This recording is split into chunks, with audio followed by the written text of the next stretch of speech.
కొద్దిగా నా ఎంత దయించి మీ పెద్దలకి అందరికీ నమస్కారం పెట్టుకోండి అన్న. నాకు కొద్దిగా జలప్ చేసి పెట్టండి సార్. ఇంకేమీ లేదు నాకు. నేను బ్రతితే బ్రతుకుంది, లేకపోతే లేదు సార్. నాకు నేను కష్టపడుతున్నా వాళ్ళు అన్నం తింటారు. 10 రోజుల నుంచి పస్తున్నాను సార్. మనిషి అన్నోడు చేసే పనేనా ఇది? ఆ వార్డు ప్రజలు గట్టి అభిప్రాయం ఇది. అందరూ తిట్టుకున్నా వదలని కార్పొరేటర్.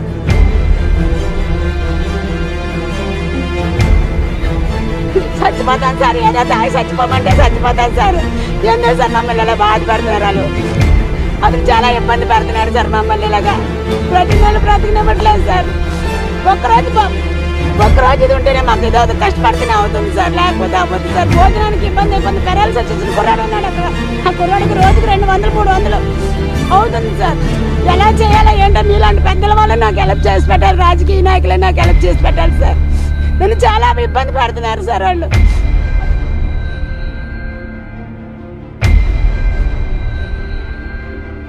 22వ వార్డుకి సంబంధించి ఈ తోపుడుబల్ సంఘం వాళ్ళు స్టేటస్ కో ఆర్డర్ కోర్టు నుంచి తెచ్చుకున్నారు. కోర్టులో స్టేటస్ కో ఆర్డర్ ఉంటుండగా మున్సిపల్ అధికారులు ఇది కన్స్ట్రక్ట్ చేయడానికి వాళ్ళకి పరిమితి లేదు.